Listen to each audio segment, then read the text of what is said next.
Don't swear now.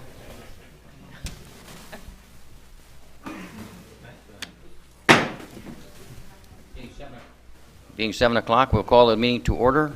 Roll call, please. Mayor Baspas. Here. Commissioner Bauer. Here. Commissioner Gage. Here. Commissioner Gary. Here. Commissioner Lynn. Here. Commissioner Shimmons. Here. Commissioner Twardy. Here. Okay, we're all here. Thank you. Please stand and join us in the Pledge of Allegiance.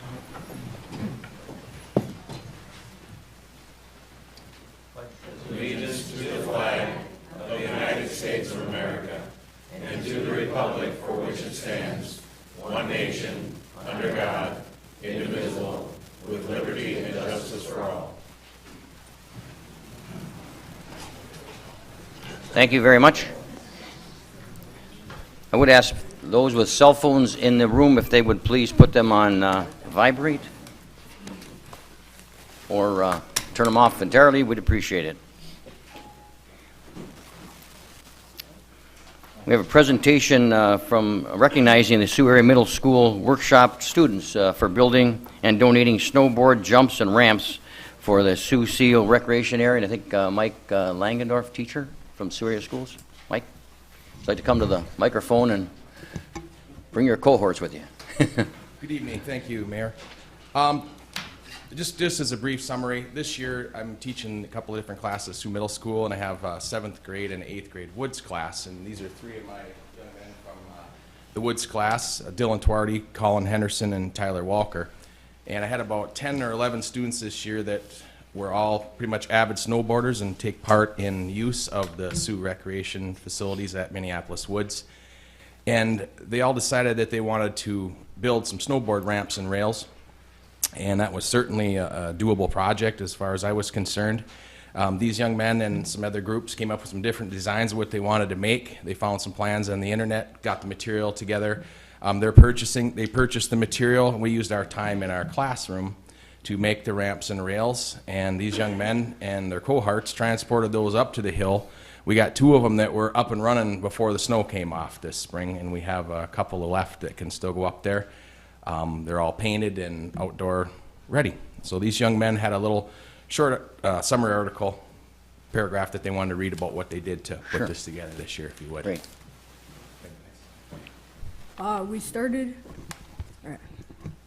We started out this school semester with a project that would develop into a snowboard rail.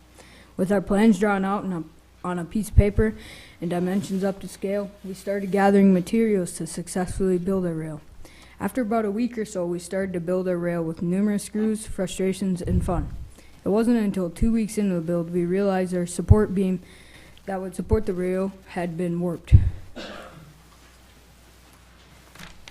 Unfortunately, 2 weeks in, we had to completely restart, but it wasn't long until we were up to speed with the build. Around 2.5 weeks passed, and we were ready to start painting. With the help of a few classmates, we finished in a matter of 2 days. It was now time to find a way to make the rail able to snowboard on. With the help of a classmate by the name of Parker Rutledge, he was able to provide us with some unused plastic from their build. With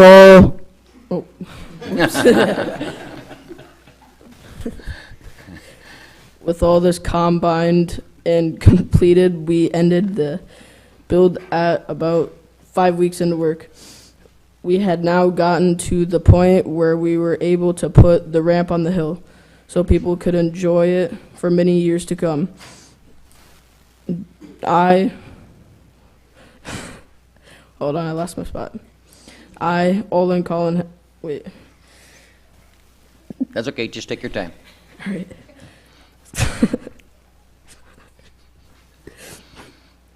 All right. I and Colin Henderson, Tyler Walcher, had an amazing time building a project that we will have lots of fun in years to come in Mr. Lagendorf's woodshop class. Great. Thank you very much, gentlemen. It's nice to see the middle school students, take a project under your wing and complete it.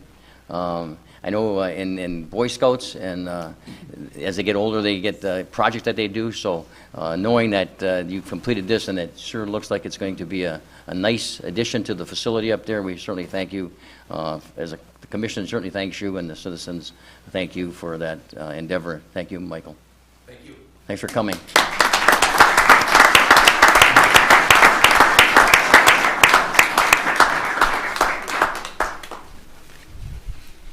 They don't want to stay. Number 2 is the proclamation declaring Arbor Day. Is there someone here to receive the proclamation? Okay. I will read it. And a proclamation to celebrate Arbor Day. And whereas in 1872, J. Sterling Morton proposed to the Nebraska Board of Agriculture that a special day be set aside for the planting of trees. And whereas a holiday called Arbor Day was first observed with the planting of more than 1 million trees in Nebraska. And whereas Arbor Day is now observed throughout the nation and the world, and whereas trees can reduce the erosion of our precious topsoil by wind and water, cut heating and cooling costs, moderate the temperature, clean the air, produce life-giving oxygen, and provide habitat for wildlife. And whereas trees are a renewable resource, giving us paper, wood for our homes, fuel for our fires, and countless other wood products. Now, therefore, I, Anthony G. Botts, as mayor of the city of Sault Ste. Marie, do hereby proclaim the last Friday of April each year as Arbor Day in the city of Sault Ste. Marie, and urge all citizens to celebrate Arbor Day and to support efforts to protect our trees and woodlands. And furthermore, I urge all citizens to plant trees to gladden the heart and promote the well-being of this and future generations. In witness thereof, I hereby set my hand and cause the seal of the city of Sault Ste. Marie to be set this 20th day of April 2015. Anthony G. Bosmas, Mayor. So from now on, the last Friday of April each year will be Arbor Day in the city. And I think we all know the importance of trees in the community, and we have a program that's replanting trees as we go along. So a renewable energy, and we certainly appreciate that. Item number 3 is not on your item. There's a 3 on your, and we'll get to that. But before we do, I thought we couldn't go any further without at least mentioning Kraft Hockeyville. And we all know that we were the Final Four. We made, Linda Holt is here in the Convention and Visitors Bureau, and we first saw this on TV several months ago.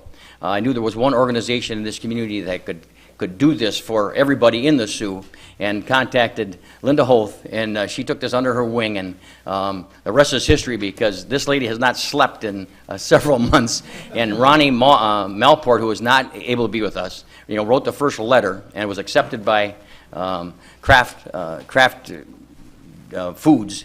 And so now we're in the Final Four, $40,000 coming to the city of Sault Ste. Marie for the Puller renovation. And I'd like certainly thank everyone for voting. I know Linda's going to thank everyone for voting, and I just want to publicly thank Linda and the Convention and Visitors Bureau and Ronnie Malport for initiating this whole thing, and now it's just grown in leaps and bounds. And the initial application was done by Linda and her staff, and I know they work Saturdays and Sundays, to make this happen, because the advertising we're getting as a community, you can't pay for, and it's national, it's across the nation. And just keep voting. Linda, I know you got some things going on here coming to tomorrow. We start voting at noon, or at 12:01 tonight, and there's a number of things going on at 12:01, and I know Linda's got some other things, so why don't you clue us in?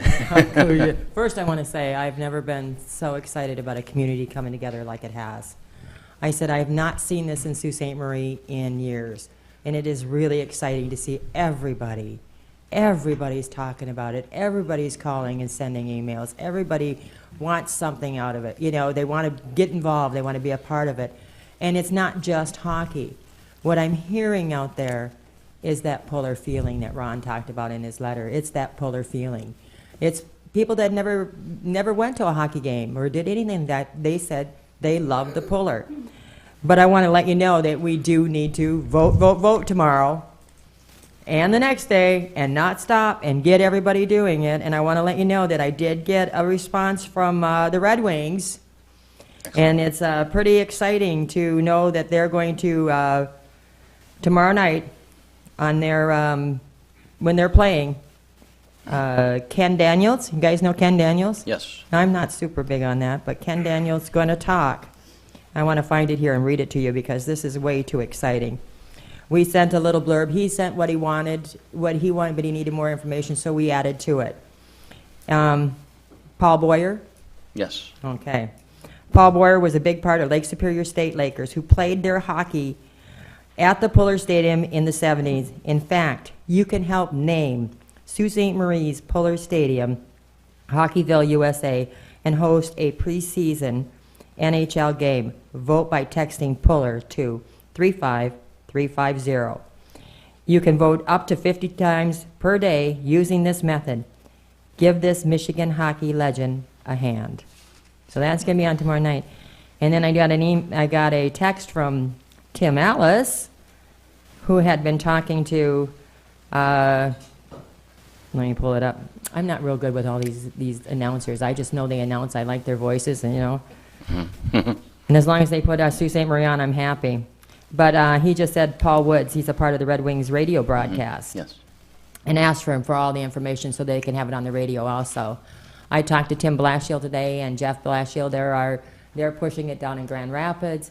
We've got Pure Michigan behind us, you know, M Live. I mean, you've got so many people behind us. Gordon Foods, they sent it out to everybody. The co-ops, she talked to 600 co-ops, sent it out to different co-ops. It's you, the people, that are making this happen. I said, we're just getting the information out, and it's the people sending it out to all their people. So I want to thank them all, because without their votes, we wouldn't be where we are today. Without a doubt. Without What a doubt. about tomorrow and Wednesday at the... Tomorrow and Wednesday at the Fuller. That came up fast, didn't it? When I was passing out flyers on Saturday night at quite late in the bars, somebody gave a great idea. Why don't we open the Puller for voting and skating, because that's what we're about. And so tomorrow we're going to have the Puller open from 3:30 to 7, and you're going to have the Lakers there at 4 to 6. Okay, and the Eagles are going to come on the ice at 5 also. So about 5 or 6 of them. They've got a clinic going on, so they're going to split them up, you know, and get them down there. But they're going to be there, and at 5 o'clock, TV 9 and 10, Jim Lee Hockey is going to be filming to put on the TV tomorrow night and in the morning. So he got that approved, and we're working on this. And so we just have so many great things happening, and So people we're coming together. So we're certainly inviting the general public. General Put on public. skates, children, no sticks and pucks, but just skates. And the Puller will be open from 3:30 till 7. No skate, no pucks, no No, sticks. Come no. on, Get a little that's crazy. not hockey. Yeah, I said, but that'll be your job to stop the sticks and pucks, okay? yeah. Not mine. This is Hockeyville. Yeah. Yeah. So, but we have so many things going. But don't forget to vote. And if you've got a grandparent out there that has a telephone, go over and help them vote. I said, I know I went over and taught my parents. They're 84 years old. I taught them how to vote. My mother's enjoying it. So, but thank you, and thank you all. Thank this whole region. I said, now it's not just you know, community spirit. We've got a flyer out there that says, show your Michigan spirit. Great, thank you very much, and keep up the good work. It's great. You and your staff. Yeah, oh, I'll tell you, and that's when I want to say, I want to thank my staff, Mariah Goose, and no, you can't have her back. She's been the best social media person. She's been right there working with Pure Michigan, working with 26 Digital, getting it out there. I said, Debbie Beaumont, who is she's my grounding person. She grounds me. And she's the detail. She gets things done that need to get done, and we just tell her and she does. And we have Ashley, who'll do anything we ask, Ashley Lundley. So, I mean, you know, it's a great staff. And I got to tell you where Ronnie Melport is. Yes. He went to Marquette. He had to go to Marquette. I just talked to him before I got here. He's all the way back. He's stopping at every little store and gas station along the way, putting the flyers out, getting people to vote. So, I mean, you know, you've got so many people out there copying and making things happen, and you can't say enough. So Gordon's Foods is going to be all decorated up tomorrow, and they're going to have things out front telling people to vote, come on in and vote. So, yeah, you've got everybody working together. So, and all I can say is thank you. This is a great community. Thanks, Linda. Thanks. And I will say that, and I don't know a whole lot about social media, but we do know that Tim Baldwin, Paul Baldwin's son, the coach that used to be here in Sioux High, he had a Facebook a video of which 30-some hundred people had so far. I don't know how long it was on, but can you talk a little bit about It's that? still on. Okay. I got to tell you, Tim Baldwin is a lover of Sault Ste. Marie. I can tell you right now, because our I Love Sault Ste. Marie, Tim started that in the very beginning, and I contacted him and said, how about being partners Okay. in this? And so that's how, we got I Love Sault Ste. Marie. And then we've done all we could to get it going. And he has had it out there, and he's got everybody in Arizona voting for us, too. And you got Fairbanks voting. you Fairbanks, got- yes. Alaska, Yeah. they didn't make the Final Four, but they are supporting Sault Ste. Marie. Yeah, and you get, you've just got so many people out there that have been doing so much. I mean, I don't know a lot of hockey teams, but I know the people to contact to get this information out to them. And, yeah, we're going to win. Let's hope. No, Yeah. we're Going going to to win, win. Well, you're in Okay? charge of the committee, you know. We're going to win. Okay. Thank you. Okay, item number 3, public comment on scheduled agenda items. Any person may reserve time to speak on an agenda item not to exceed 3 minutes per person. Is there anyone in the audience that would like to speak on an agenda item? Yes, sir. You just, Don, if you just want to give us your name, when that item comes up, we'll call on you. Okay, what item, that's,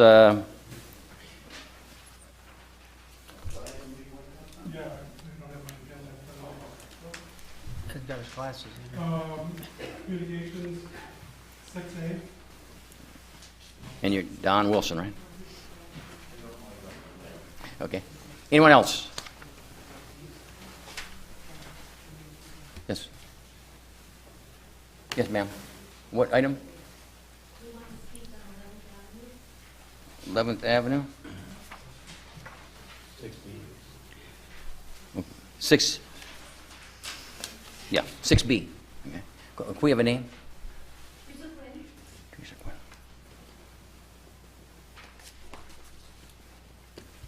Okay. Okay, thank you. We'll move on to item number 4, the consent agenda. City Clerk, please. Under the consent agenda, A, minute approval. 1, approval of the minutes of the regular City Commission meeting of April 6, 2015, and the City Commission work session of April 15, 2015. Recommended action, approve the minutes of the regular City Commission meeting of April 6 and the City Commission work session of April 15. Item 2, acceptance of the minutes of the following boards and commissions. A, Airport Advisory Board of January 14th, February 11th, and March 11th. B, PEHP Police Unit of April 2nd. Recommended action, accept the minutes of the various boards and commissions. Item B, communications. 1, from the Michigan Liquor Control Commission, transfer of ownership of a Class C and SDM license for C&K Entertainment LLC at 313 Ashman Street, Sault Ste. Marie, Michigan. Recommended action, there's no action required on this item. Item 2 is from the Sioux Shrine Club, request to hold a circus at Polar Stadium on May 20th, 2015. Recommended action, approve the request from the Sioux Shrine Club to hold the circus at Polar Stadium on May 20th, 2015.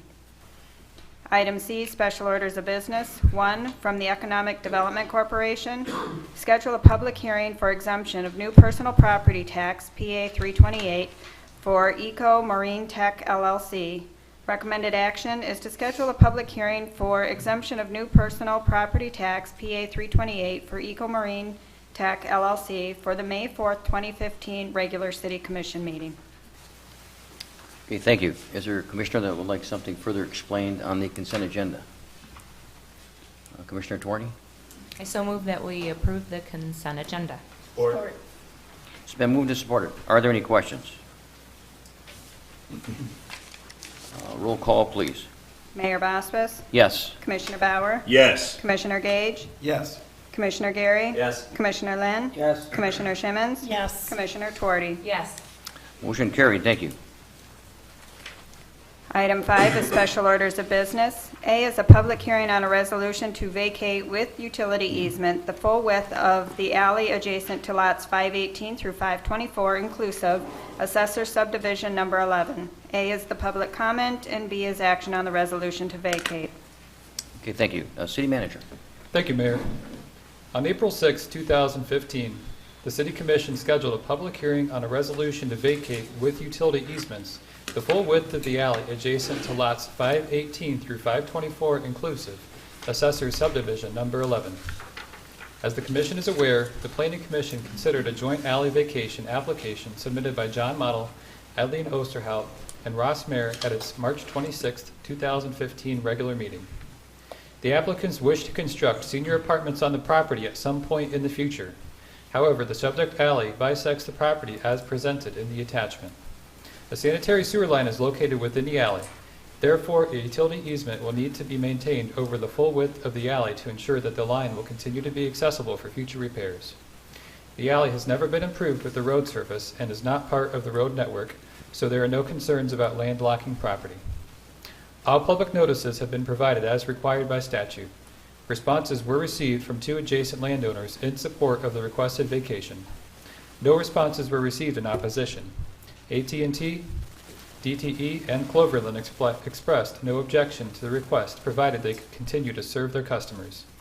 The Planning Commission voted unanimously to recommend approval of the requested alley vacation with utility easements to the City Commission. Accordingly, it is my recommendation that the City Commission first hold a duly scheduled public hearing regarding the subject matter, and secondarily, approve a resolution to vacate with utility easements the full width of the alley adjacent to lots 518 through 524, inclusive, Assessor Subdivision Number 11. Thank you, Mayor. Okay, thank you. And so at this time, we'll hold a public hearing on a resolution to vacate with utility easements the full width of the alley adjacent to lots 518 through 524, inclusive, Assessor Subdivision Number 11. Anyone have any comments they would like to make at this time? Okay, I'll close the public comment. City Commission. Commissioner Bauer. So move the commission approve the resolution to vacate with utility easements the full width of the alley adjacent to lots 518 through 524 inclusive, Assessors Subdivision Number 11. Support. It's been moved and supported. Are there any questions? Roll call, please. Commissioner Bauer? Yes. Commissioner Gage? Yes. Commissioner Gary? Yes. Commissioner Lynn? Yes. Commissioner Shimmons? Yes. Commissioner Tuorty? Yes. Mayor Boswis. Yes. Motion carried. Thank you. The next item under special orders of business is item B, second reading of an ordinance to amend Chapter 22, permit required to interfere with normal flow of vehicular or pedestrian traffic. A is public comments and B is action on the ordinance amendment. Okay, thank you. City Manager. Thank you, Mayor. At the April 6, 2015 regular City Commission meeting, the City Commission approved a first reading of an ordinance amendment to amend Chapter 22, permit required to interfere with normal flow of vehicular or pedestrian traffic, and scheduled a second reading of this ordinance for the April 20th, 2015 regular City Commission meeting. The ordinance amendment was drafted by City Attorney Canello following a recently received challenge to the issuance by the Engineering Department of an established fee for work in the right-of-way without a permit. Upon review of the existing ordinance providing for this fee by the City Attorney, it was determined that the City's existing ordinance does not specifically state when a permit is required to perform work in the right-of-way. This ordinance amendment is intended to clarify when a permit to perform work in the city right-of-way is required. Accordingly, it is my recommendation that the City Commission first hold a duly scheduled public hearing regarding the subject matter, and secondarily, approve an ordinance amendment to amend Chapter 22, permit required to interfere with normal flow of vehicular or pedestrian traffic as presented. Thank you, Mayor. Okay, thank you. So at this time, we'll hold a public hearing to amend Chapter 22, an ordinance amend Chapter 22, permit required to interfere with normal flow of vehicular or pedestrian traffic. Is there anyone in the audience who would like to make a comment at this time?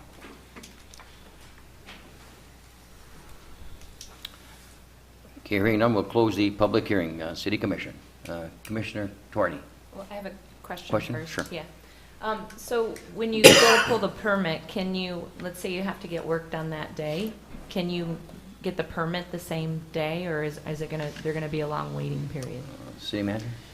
Thank you, Commissioner Tuorty. It depends on the circumstance. In some instances, it may be possible. However, based on the variety of factors, it may be longer. I know that the department tries to turn it around as quickly as possible, but it does come down to each individual circumstance. Okay. And I do think that the department considers the necessity of how quick it is to turn it around as well. Okay. Any other questions or comments? Commissioner Bauer. Has this been an issue? Thank you, Commissioner Bauer. There was one instance in which the issuance of a permit was challenged by a local stakeholder, and in reviewing the language of the ordinance, it was determined that it needed to be clarified for the issuance of such a violation to be sustained. Do we have a motion? Not yet. Okay, I'll make one Sure. then. So moved that the commission approve an ordinance amendment to amend Chapter 22, permit required to interfere with normal flow of vehicular or pedestrian traffic as presented. Support. It's been moved, supported. Are there any questions? Roll call, please. Commissioner Gage, Yes. Commissioner Gary, Yes. Commissioner Lynn, Yes. Commissioner Shimmons, Yes. Commissioner Tuorty, Yes. Mayor Bospas, Yes. Commissioner Bauer. Yes. Motion carried. Thank you. Item C under special orders of business is the second reading of an ordinance to repeal Article 5 motorcycles, and it's inclusive of sections 24-102 through 24-105 of the city code. A is public comments, and B is action on the ordinance. Thank you. City Manager. Thank you, Mayor. On Monday, April 6th, 2015, the City Commission held a first reading of an ordinance to repeal Article 5, Motorcycles, Section 24-103 of the City Code, Operation at Night Restricted. As the Commission is aware, on Wednesday, March 25th, 2015, a resident visited the Police Department requesting permission to ride his motorcycle during nighttime hours, referring to City Ordinance 24-103, Operation at Night Restricted. The ordinance was passed in 1966. Police Chief Riley advised the resident that he did not need a permit as the ordinance was outdated and enforceable as it was in conflict with state law. City Attorney Canello has drafted the included ordinance to repeal Section 24-103 of the City Code, Operation at Night Restricted, and concurs with Police Chief Riley that this section of the city ordinance is outdated and should be repealed. Accordingly, it's my recommendation that first, the City Commission hold the duly scheduled public hearing regarding the subject matter and approve an ordinance to repeal. As a bit of housekeeping, this is different than the recommendation in the packet, to repeal Article 5 motorcycles, Section 24-102 through -105 to be repealed. Thank you, Mayor. Okay. Thank you. So that there is a change in the, it's actually Section 24 dash. Section 24-102 through Section 24-105. Okay. Thank you. At this time, we'll hold a public hearing on the subject matter. Is there anyone in the audience like to comment on that item? Okay, hearing none, we'll close the public hearing. Commissioner Gage. So in terms of noisy motorcycles in the evening, that's still covered by our noise ordinance, right? Yes. Okay. Seems like an easy vote then. Are you making a motion? I would move that the manager's recommendation. Support. It's been moved and supported. Question, Commissioner Bauer. I just want to make sure I understand this. That somebody was just reading the city code and said, "Oh, it's illegal to ride my motorcycle at night. I better go to the police department and ask for a permit." Is that what happened? Seriously? City Manager. That is, yes, my understanding of what happened. Had a very, very diligent and involved citizenry. Seriously, whoever you are, you're very conscientious. Yep. I try to raise my kids to be that conscientious. That's incredible. If I'm not mistaken, I think it was John Kelly, who's a frequent visitor to your place. He is a Mug Club member. See, look at that. Mug Club members are good citizens. Thank you. Any questions? Roll call, please. Commissioner Lynn, Yes. Commissioner Shimmons, Yes. Commissioner Tuorty, Yes. Mayor Bospas. Yes. Commissioner Bauer, Yes. Commissioner Gage, Yes. Commissioner Gary. Yes. Motion carried. Thank you. The next item under special orders of business is item D, second reading of an ordinance to rezone lots 519 through 524 inclusive and lots 528 through 531 inclusive, assessor subdivision number 11 from R1 single family residential to RM1, which is multifamily residential. A is public comments and B is action on the rezoning. Okay, thank you. City Manager. Thank you, Mayor. On April 6th, 2015, the City Commission scheduled a second reading of an ordinance to rezone lots 519 through 524 inclusive and lots 528 through 531 inclusive, Assessor Subdivision Number 11, from R1 Single Family Residential to RM1 Multiple Family Residential. As the Commission is aware, at its regular meeting of March 26, 2015, the Planning Commission considered a joint application submitted by John Model, Eileen Osterhout, and Ross Mayer to rezone approximately 2.2 acres of land, as shown on the screen.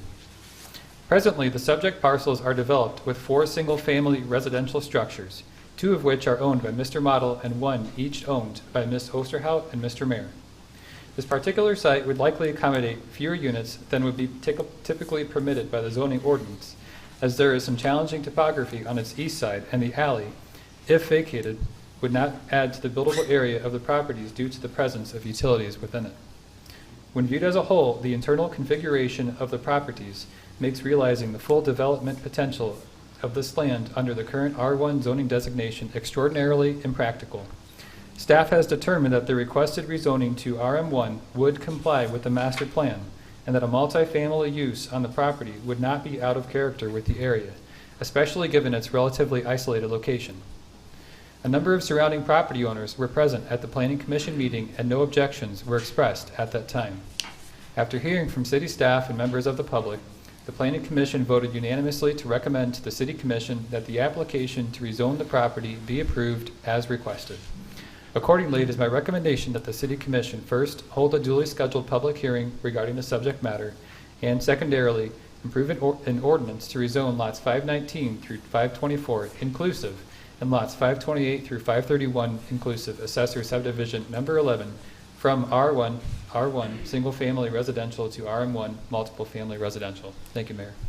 Okay, thank you. So that at this time, we'll hold a public hearing to rezone the properties as described by the city manager. Is there anyone in the audience who'd like to make a comment at this time? Okay, hearing none, we'll close the public comment. The City Commission. Commissioner Lynn. So move the city manager's recommendation. Support. It's been moved and supported. Are there any questions?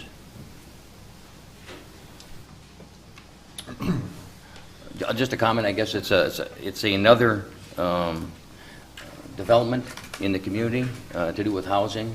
We certainly hope. I see John Model is here, and we certainly wish him well in the development of this property. It's a very nice site in an area that is close to Lake Superior State University and overlooking the Power Canal and Waterfront. the waterfront. Sure, and we certainly whatever the city can do to assist, I'm sure we'll be there. So, good luck to you. Roll call, please. Commissioner Gary? Yes. Commissioner Lynn? Yes. Commissioner Shimmons? Yes. Commissioner Twardy? Yes. Mayor Bosma? Yes. Commissioner Bauer? Yes. Commissioner Page? Yes. Motion carried. Thank you. The next item under special orders of business is item E, submission of the city manager's recommended budget for the fiscal year 2015 through 2016. Okay, thank you. City manager. Thank you, Mayor. Section 8.2 of the City Charter provides that the city manager will submit a budget to the City Commission on the third Monday in April of each year. Upon receipt of the city manager's proposed budget, the City Commission has traditionally reviewed the budget during at least one work session. For 2015, the dates of Wednesday, April 22nd and Thursday, April 23rd have been chosen for such work sessions, with the Thursday, April 23rd work session being held only if necessary. Both work sessions are scheduled for 4:15 p.m. on these dates. Following the work session, the City Commission will meet on Monday, April 27th at 4:15 p.m. to reconcile any modifications to the recommended budget that are suggested during the budget work session.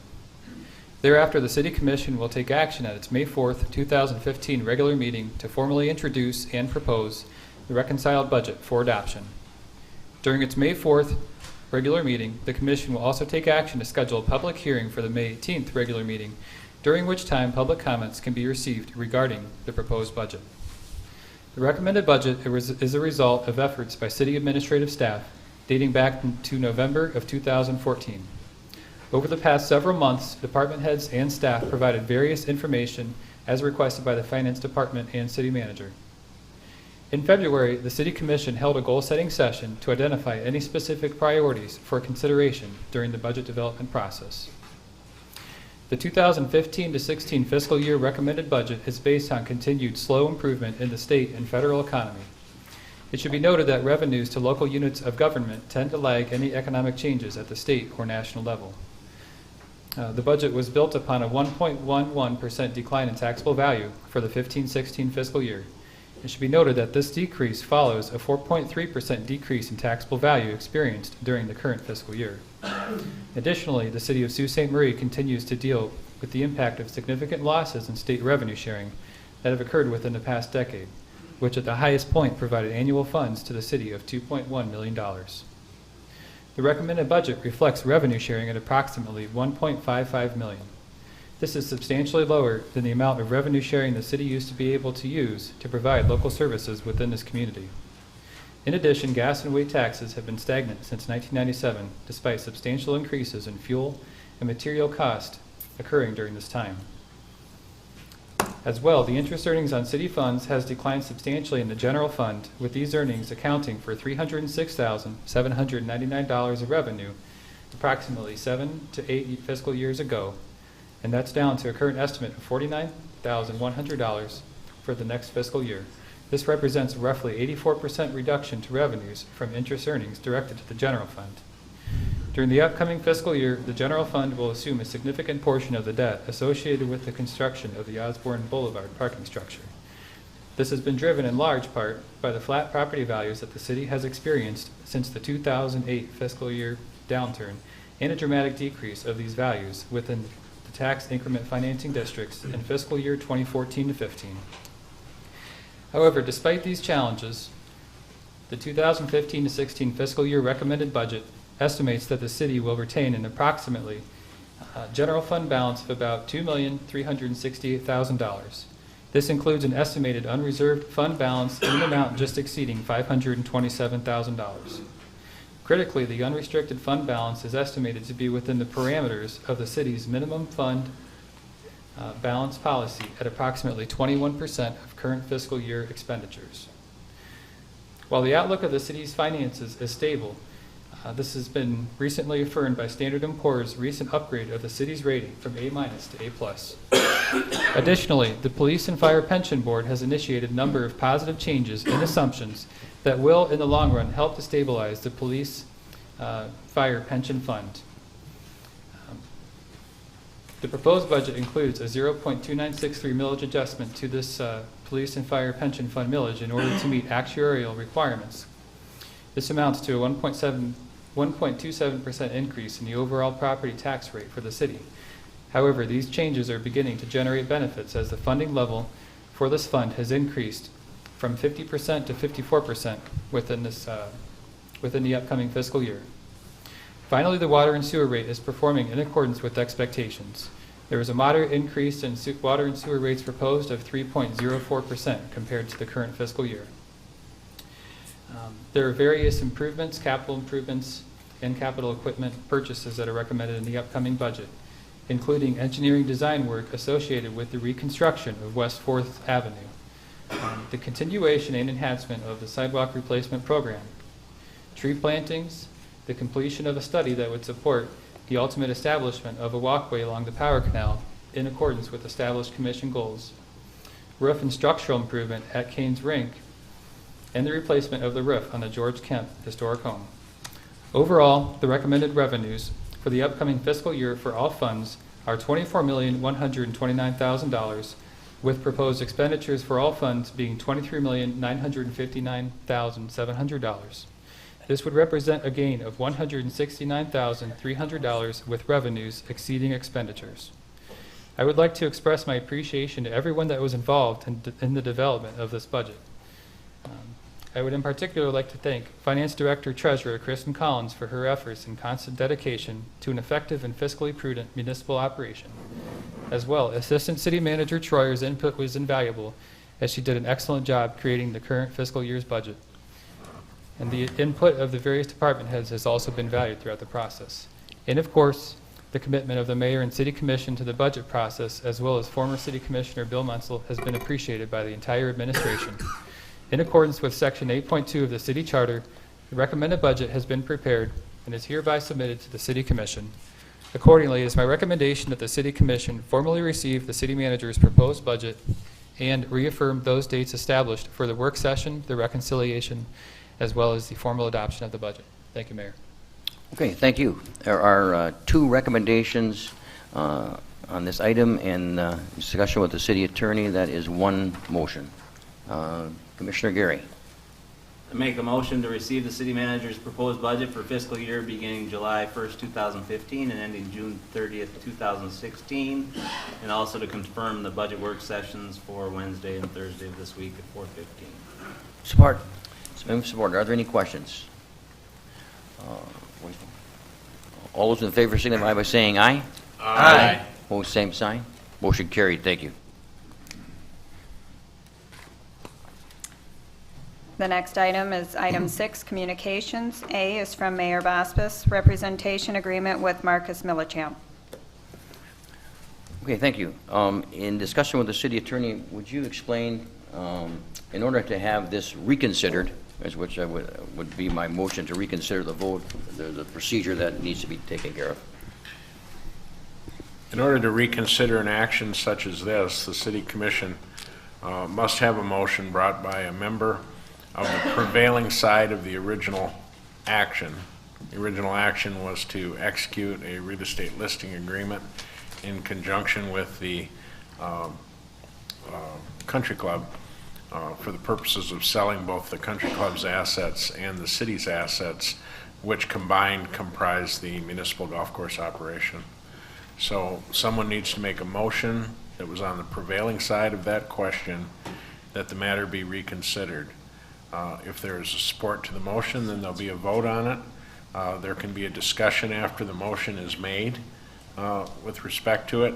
If it passes, then the City Commission will need to take additional action with respect to the question, including reauthorizing, if that's the decision of the City Commission, execution of the listing agreement. Okay, thank you. And I would, at this point, ask, I guess I brought this to the commission for reconsideration. Is there a commissioner considering, on the prevailing side, I think it was a 7-0 vote, so we were all on that side, to reconsider the vote at this point? So moved. Okay. Support. Okay, it's been moved and supported. We could have discussion at this point? If you wish. Okay. Discussion, Commissioner Lynn, would you like to at least discuss the motion? Well, I think the idea is to reconsider selling the golf course. Is that what it about amounts to? To reconsider that, yes. All I can tell you, coming from my point of view, if we would have sold it, or we're going to sell it, it had to stay a golf course. I know there was a lot of rumors around town. Oh, one person, I thought, what, junkyard? Or whatever. You hear a lot of things. But I would have never voted anything but a golf course. And I think we should just let the Crossings organization continue to run the golf course. Thank you. Commissioner Gary, do you have a comment? I do, but are we, we're going to hear a Warning. presentation? Yes. From Mr. Wilson. I guess we can move to reconsider at this point? We have a motion and support, right? Motion support, you can call a vote anytime you want. Okay. So to Commissioner Gage? clarify, we vote and then Mr. Wilson can present? Yes. Okay. And then we would vote again on another item of our choosing at this point, I guess, so. Roll call to reconsider. Commissioner Tuorty? Yes. Mayor Bospis? Yes. Commissioner Bauer? Yes. Commissioner Gage? Yes. Commissioner Gary? Yes. Commissioner Lynn? Yes. Commissioner Shimmons? No. Motion carried. Thank you. So at this point, we have a, let's go to the city manager to give us a little background, and then we'll go to the, I think it was Don Wilson. Yes. Thank you, Mayor. As commissioners are aware, the administration has recently been in contact with Mr. Don Wilson, the chair of the board of directors of the Sault Ste. Marie Country Club, regarding the possibility of the negotiations for a new management agreement for the continued operations of the municipal golf course commencing early. During the course of these conversations, Mr. Wilson indicated that he desired the City Commission to reconsider the provision of the existing management agreement that would provide for the listing for sale of the combined assets of both parties by Marcus and Millichap. Mayor Bosbus submitted a request to my office on March 10th, 2015 that this matter be brought in front of the City Commission at the April 6th, 2015 regular meeting for further consideration and to discuss the next steps in negotiating a successor management agreement between the city and Sault Ste. Marie Country Club and to potentially negotiate the ultimate disposition of the golf course properties. However, due to Mr. Wilson being on vacation on April 6th and the fact that Mr. Wilson expressed an intent to submit additional information to the city regarding the subject matter shortly before the April 6th regular meeting was to occur, the consideration of this matter was moved to this meeting. Procedurally, should the City Commission desire to take this course of action, as we all know, it's been moved to be reconsidered. However, in the event that the Commission does not take action to specifically indicate that the agreement with Marcus and Millichap will be executed, the administration will be compelled to execute the agreement for the listing for sale of the combined assets of both parties in accordance with prior City Commission action. Okay, thank you. Thank you. Okay, this time we have Don Wilson, I believe.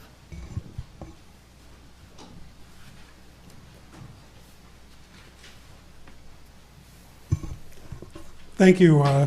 Appreciate the opportunity to come before the commission on behalf of the directors and the membership of the crossings, and for the opportunity to have reconsideration of the motion that was on the table to consider the sale of the properties that are down there at the golf course. On behalf of the membership, in addition to this reconsideration, we really do want consideration not to list the properties. You know, the history of the golf course in the city goes back a long ways, well over 100 years, going back to the days when Union Carbide initially developed the property and then turned it over to the city as part of the recreational program for the city.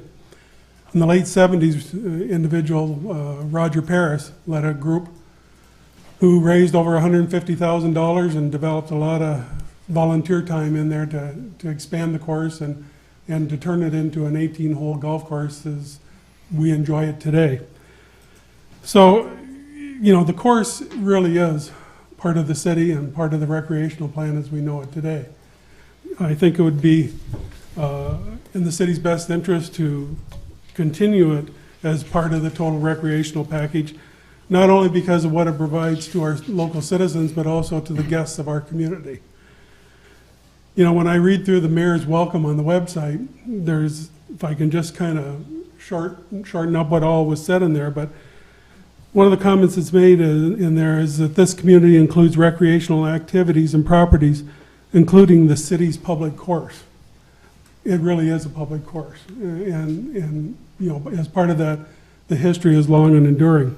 In addition, when you review the city's mission statement, fostering an economy to support the public and private infrastructure, and by nurturing historical, culture, and recreational activities that enhance the quality of life within it.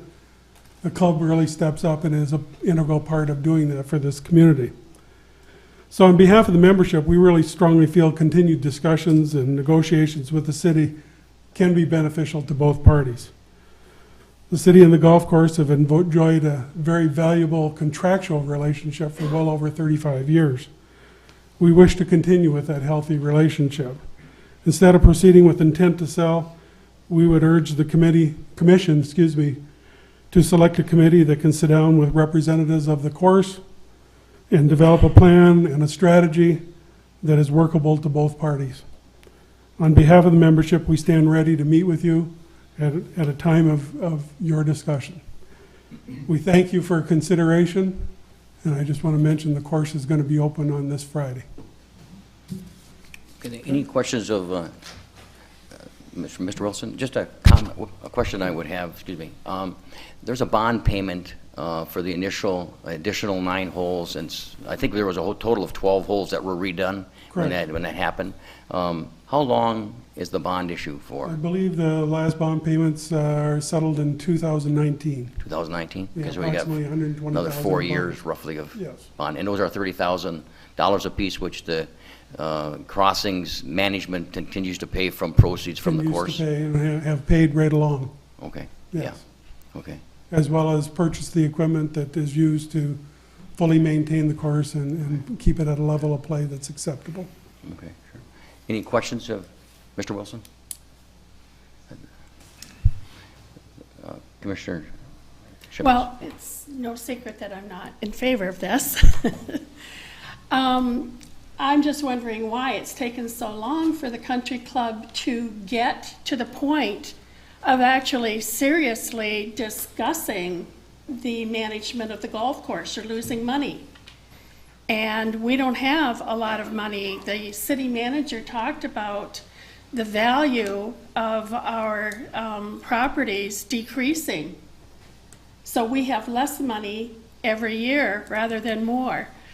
How do you propose the city be able to afford to support you and keep the course in good shape when we can't take care of our roads and do other things that are very important to all of the residents of the city?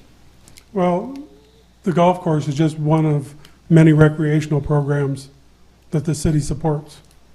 You have marinas, you have Fuller Stadium, you have a number of them that are supporting. And so, you know, we're just asking for fair consideration as part of a total recreation that the city is supporting it currently. Now, in addition to that, I mean, you can't really look at the total financials of what the course does, because you got to look at what the course does to support the city too. There's been a lot of activities that have brought guests into our community that not only spend their monies at the golf course, but they spend them in our local retail places such as gas stations, grocery stores, and restaurants. So there is that draw that it brings in the community. In addition, it brings a lot of fundraisers down there that raise monies that in turn are used to support charitable activities within the community too. So you just can't look at it from our standpoint. It's not only what the city's doing to support the golf course, but it's also what the golf course is doing to support the community. And I just have one more question. We have another golf course in town that does pay taxes on the course as well as their clubhouse. It's a private course. I mean, it's It's privately a owned. private course, but Yeah. he pays property Yes. taxes on the course. Our course does not pay property taxes. It's a chunk of land owned by the city that is not contributing to our tax base. That's true. Yeah. Okay. The country club does pay, or the Crossings organization pays for all of their property that they Clubhouse manage. and the holes that are owned pays approximately $14,000 a year in property tax. We have a lot of property that don't pay taxes to the city. Schools, Corps of Engineer, Lake Superior State University. So that, I mean, that to have a city that we have in this community, there are going to be some people that pay taxes and some of those that don't pay taxes. But Your Honor, we have a business built and operated by a private individual who is paying property taxes to have his business, which is a golf course. Are we discussing that business, or are we discussing? Well, Okay. it's a comparison. Sure. Okay. It's a comparison of fairness. Yes, they pay taxes. They built that course when this course that the city owned and has been there for 100 years was already there. And they continued to, they must have thought, I can't speak for that owner because I don't know, but I'm just thinking that they knew the competition was there. They continued to build the course. I can't speak for them. I mean, that some will pay and some won't pay is how I would answer that. I mean, I don't. I can't speak on behalf of the other course. Again, Yeah. the country club, the Crossings, has been here for 100 years. They made a business decision to go ahead and build their course, even though they knew the competition was there.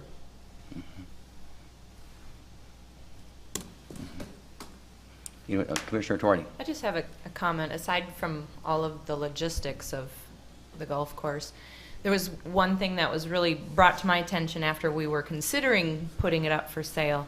And I'm really good friends with Marlene and Roger Paris, have been since I was a child. And he brought up something that I found really interesting. He said, you know, a long time ago, a lot of people in the community raised a lot of money to expand the golf course. And let's just say, for example, there's a commission 20 years from now who decides that the puller isn't worth us spending all the money that we spend on it.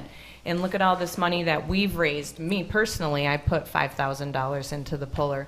How would I feel if the commission in the future were to sell the puller because they don't feel like the money that we spend on it every year is worth the recreation. Or so that was, I thought that was just a really good point, and that I hadn't really considered. And so if we were to sell it, were we supposed to pay back all of those people that donated all of that money? You know what? There was an excess of $153,000 raised in 1978 dollars. I don't know what that would compare to in dollars today, but it's a significant amount of money and a big commitment by over 53 businesses and individuals to make sure that we had that as part of our city recreational plan.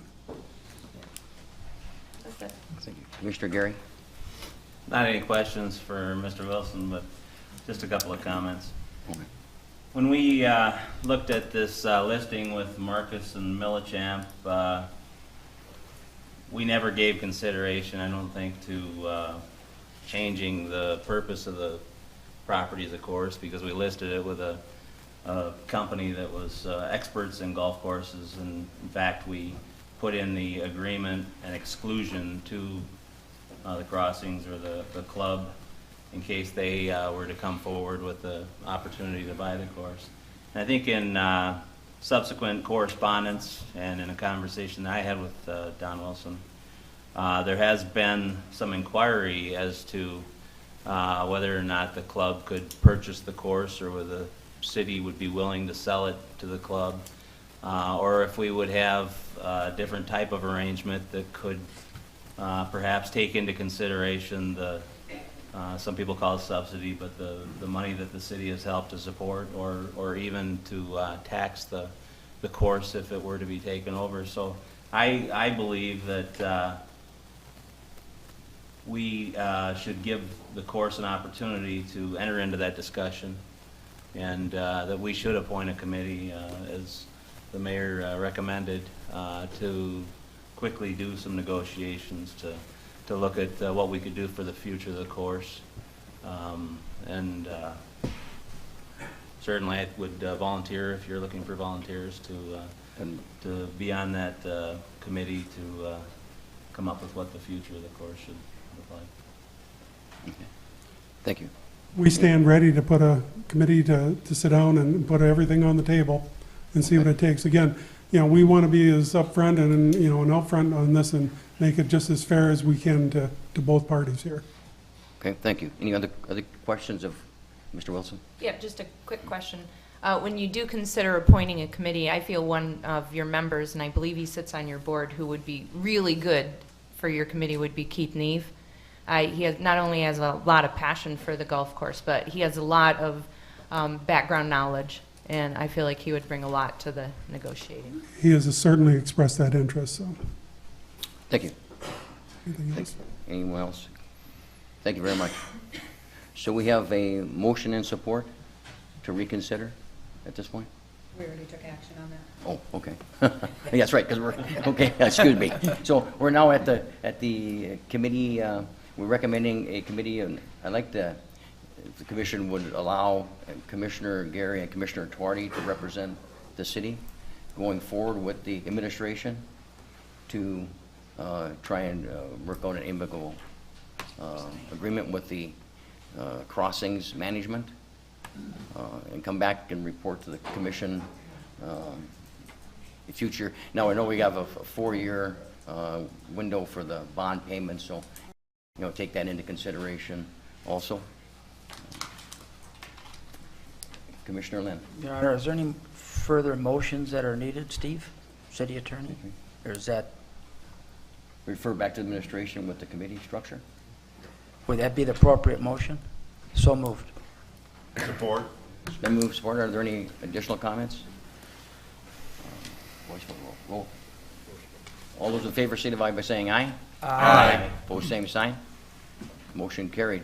Thank you.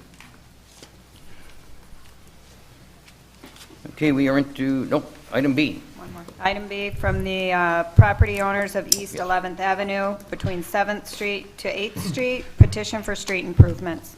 Okay, thank you. City manager. Thank you, Mayor. The city is in receipt of a petition submitted by owners of property along East 11th Avenue between 7th Street and 8th Street that request East 11th Avenue be improved to city standards and that the city assume maintenance, including snow plowing, for the same. 6 property owners representing 5 of the 13 parcels abutting East 11th Avenue, signed the petition. Importantly, East 11th Avenue is a portion of right-of-way that has never been opened and accepted as a city street. In the past, the City Commission has received requests from property owners to build on individual lots without a street being opened on East 11th, with the expectation that the city would be willing to assume such maintenance if and when the property owners along such a street were to develop a street to city specifications. Upon the receipt of this petition, the administration scheduled a meeting with the affected property owners, which was held on February 5th, 2015, to discuss the request and the established process for accepting a street into the official city transportation network, as well as the costs associated with improving the street to specifications of the city. Property owners representing 6 of the 13 affected parcels were in attendance at this meeting. At the meeting, the administration offered to take the petition to the City Commission for consideration during the next regular meeting. However, the owners requested an action such as that be delayed until further notice. On April 6th, Ms. Teresa Quinn requested that the included petition be placed on the agenda for the April 20th, 2015 regular meeting. Of particular concern for property owners attending the meeting was the conceptual cost to construct the street to current standards and the fact that the street would need to be opened from 7th Street to 8th Street to facilitate logical snow plowing.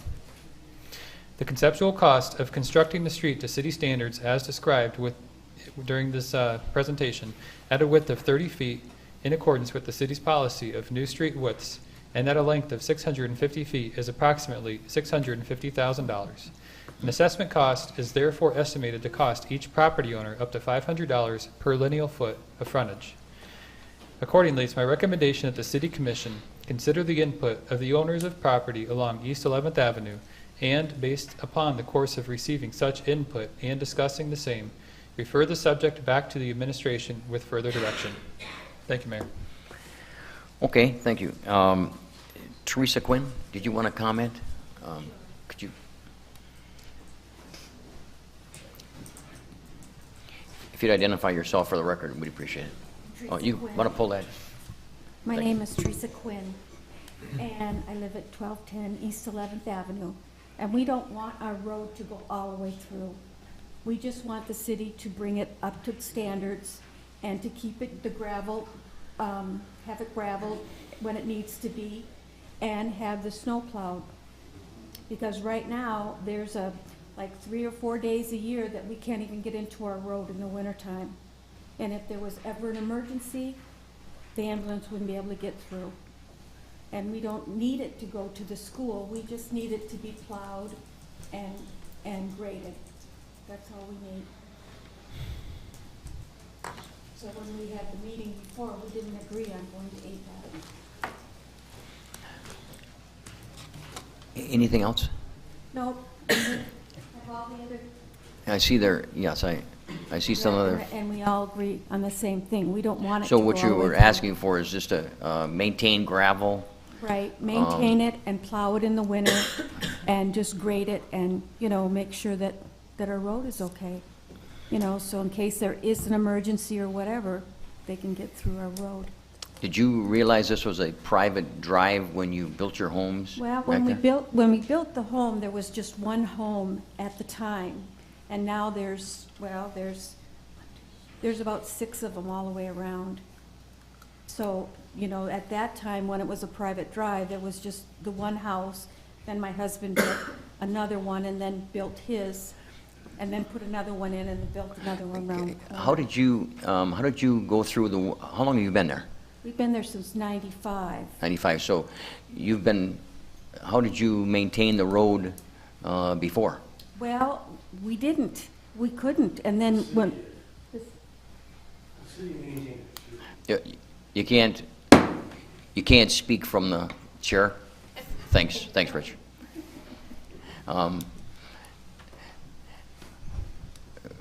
Would you identify yourself for the record, even though? Okay. 1214 East 11th Okay. Avenue. When we first moved in, we built the road. The city did maintain it. It plowed it and gravelled it. A few years later, somebody else complained and they said they couldn't do it anymore. And so Well- other than then, we've been using our own equipment to do it. Okay.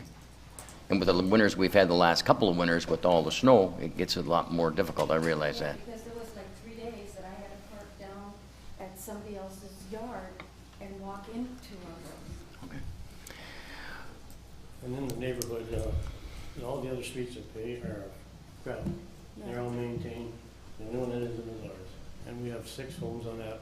The other ones have 5 or 4, maybe 6 too. But those are city streets, right? Yes. Okay. Well, ours is a city street since 1887 when Well, Adams made a subdivision well. out of it. Okay, I think, yeah, I think we have enough information. We can discuss it. Thank you. Thank you very much. City Manager. Thank you, Mayor. I'm happy to answer any questions regarding this matter. I do know that for the engineering department to assess bringing the East 11th Avenue up to some type of gravel condition would probably necessitate the passage of between 4 and 6 more weeks before they're out there and able to assess the ground conditions. And as far as the snow plowing, you know, for practical purposes, it would be important that the plow trucks be able to go from west to east all the way to 8th Avenue so that they would be able to go through and plow. So that I know in the past that trucks have been stuck on roads like that when they don't have through access. I guess there's no question that our trucks do back up once in a while. They have a reverse on their, so I would think that it may be difficult, but if you've ever seen where they live, it's a gravel base, and at this time of the year it breaks up, and the school bus couldn't go down there, let alone a garbage truck. A private roadway, I mean, it's a precedent that we have not, because of the private drive, and because people pay taxes for city streets, and not that we know that you pay taxes, but for a private drive to have those roads taken care of, it's got to be in the city system. I guess what we have to find out is how much would it take to bring it up to at least gravel base that would be passable to a city standard street, and then the property owners are going to have to pay an amount, and we just don't know how much for gravel. It wouldn't be curb and gutter, and it wouldn't be paved, and I don't know that. I mean, I know that we have other. I guess I would ask because this is a complicated question, and we have 13 families affected by that. How many, or 6 families? 6 homes. If we could have, City engineer. pardon, if we could refer back to the, administration, because it's just not an easy question, because we don't have enough information. Wait, we can easily say, it's a private drive, but if we've plowed, and that's what I was going to ask, if we plowed the road before, and I would refer to our DPW director, Jim Moreau, as far as past actions and perhaps. We have a cul-de-sac, and the snow will be just pushed right up into that, because nobody lives there. I mean, if we've plowed, there was a statement that said we plowed the road before. Let's see if Jim. Good evening. I'm not aware of us plowing the road before. I'd have to research that topic. It could have been done. I believe Mr. Monesto said 1995 it was. That's a little bit before my time in the street department. I know Mr. Gil Cowan had paid the city on occasion to have the road graded. That is the only action that I am personally aware of on that street. Okay. But I will do some research. Let's go to the commission and see what Commissioner Gary. I was just going to make a motion that we refer it back to the administration to research the legal and financial obligations of the city and property owners to see what we can do. Okay. Commissioner Lynn. Could you, in your motion, also put the, where the city manager will try and work out with the 6 property owners, see what we can do to help them? They do pay property tax, Yeah. And I think would be. What can we legally do? And, what can we, and work with of course, legally do, but what can we do to help? That's the purpose of it. Okay. Simple as that. Mhm. Because during the winter, and the winters we have, if it's not plowed, fire truck or an ambulance can't get down there. You know what I mean? You want to be on the committee? Right. Is everybody understands the motion and support? Yep. Okay. Roll call, please. Mayor Bospas? Yes. Commissioner Bauer? Yes. Commissioner Gage? Yes. Commissioner Gary? Yes. Commissioner Lynn? Yes. Commissioner Shimmons? Yes. Commissioner Tuarty? Yes. Motion carried. Thank you. Item number 7 is the city manager's report. Thank you, Mayor. Item A under the city manager's report would provide for the acceptance of a proposal for janitorial services for City Hall. The city recently requested proposals for cleaning services for City Hall. The request for proposals outlined the daily, weekly, monthly, and quarterly tasks that would need to be completed, as well as those materials and supplies that a bidder would need to provide.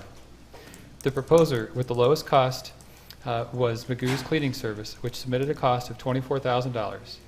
Magoo's Cleaning Service, Inc. has held the City Hall janitorial contracts for the last 4 years and the contracts for the police department for the last 3 years.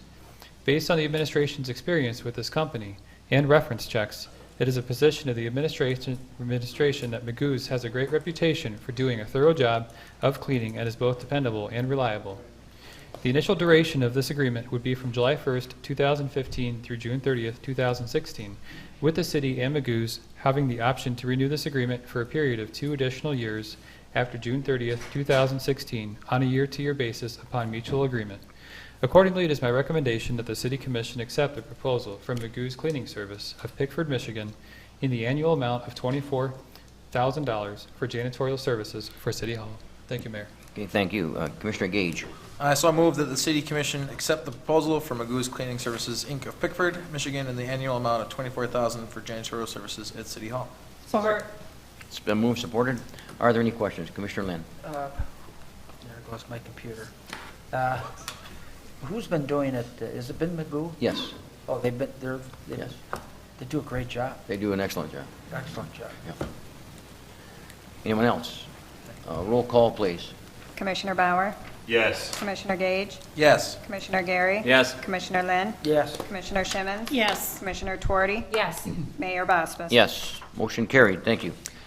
Item B under the city manager's report would provide authorization of an agreement between the city and Lake Superior State University supporting a bicycle sharing program. As commissioners are likely aware, the City of Sault Ste. Marie and Lake Superior State University, with the support of Commissioner Gage and Commissioner Tuarty, as well as the Downtown Development Authority, have been working to formalize a bicycle sharing program that will work to promote healthy lifestyles, make both the LSSU campus and downtown Sault Ste. Marie more vibrant, and further integrate the City of Sault Ste. Marie and LSSU so that the city is more of a university town as opposed to a town with a university. The bicycle sharing program would be run by a partnership of the LSSU Regional Outdoor Center, the Downtown Development Authority, and Harmony Health Foods, using bicycles that are donated by the City of Sault Ste. Marie Police Department from a supply of abandoned bicycles to LSSU. The Regional Outdoor Center would take care of the maintenance and repair of these bicycles, as well as the on-campus bicycle racks that would be installed in support of the program. Similarly, the Downtown Development Authority and Harmony Health Foods would manage the downtown bicycle racks that would support this program. Program bicycles would be painted a distinct blue and gold color and would come equipped with both a unique serial number and a map of the locations of all program bicycle racks. The rental of the bicycles would be open to any student or community member, and the bicycles would be able to be checked out at one of the 2 main locations, including the Regional Outdoor Center and Harmony Health Foods. It's expected that the program would be able to run from the beginning of May until the beginning of November. Additionally, the bicycles used in the program would be referred to as Sioux Cruiser bikes and would be named after notable freighters. A map detailing the main locations and bicycle racks placed in support of this program has been included for review. Commissioners will also find presented an agreement between LSSU and the City of Sault Ste. Marie that would provide for the long-term lawful disposition of bicycles in possession of the police department in support of this program. City Attorney Cannella has drafted this document, and LSSU has indicated that it is acceptable. Accordingly, it's my recommendation that the City Commission approve the included agreement between the City and LSSU in support of the bicycle sharing program. Thank you, Mayor. Okay, thank you. I believe Commissioner Gage and Commissioner Tuarty wanted to ask the City Attorney if it was a conflict. So I'm happy to say that I'm not able to vote on this motion, considering that I've worked on this through my job at Lake Superior State University. So I will be abstaining from the vote. Yes, I also will be abstaining. Is that Or should I? Based on my knowledge of both your involvement with the project, it would be appropriate if you abstain. That includes abstaining from discussion. okay? Thank you. Commissioner Lynn. Your Honor, I would so move the City Commission approve the included agreement between the City of Sault Ste. Marie and Lake Superior State University in support of the bicycle sharing program. Support. It's been moved, supported. Discussion? Questions? I think it's a very nice opportunity. We talk about, and it was mentioned in here, the university town, university community, and the way the program is designed, I certainly, on behalf of the commission, I'd like to thank the two commissioners that are involved in putting this together, along with Lake State staff. It's a notable and worthy cause, and we're using bicycles that, putting them back into use, and it's just a great idea. Good idea. All those in favor signify by saying aye. Aye. Opposed, same sign. Motion carried. Thank you. Item C under the City Manager's report would provide authorization to apply for local bridge program funds. The Michigan Department of Transportation Local Bridge Program released a call for applications funding throughout the year 2018. The program funds are available for 3 different types of bridge projects: bridge replacement, rehabilitation, and preventative maintenance programs. The City of Sault Ste. Marie, as commissioners are aware, is responsible for 7 bridges within the city limits, all of which are in generally good condition. During the inspection process, each bridge is evaluated and rated with a resulting list of recommendations for maintaining the integrity of the bridges. Sub-maintenance, such as the cleaning of joints, is routine and not eligible for this type of funding. An application, if this is approved, would be submitted for each bridge in need of preventative maintenance. The local bridge program would fund 95% of construction, with the city sharing 5% of construction and engineering costs. Based on the 2012 application, at a minimum, the city would be applying for funds for the Bingham Avenue Bridge to perform concrete deck patch work to correct spalling, seal coating, and other items identified in the 2013 biannual inspection report, with a total estimated cost of $150,000. Other bridges may also receive concrete deck crack sealing, patching and repair, joint repairs, and painting of the superstructure as recommended in the biannual inspection report. Accordingly, it's my recommendation that the City Commission authorize an application for funding through the MDOT Local Bridge Program for preventative maintenance on various city bridges with a 5% local match if the funding is approved. Thank you, Mayor. Okay, thank you. Commissioner Bauer.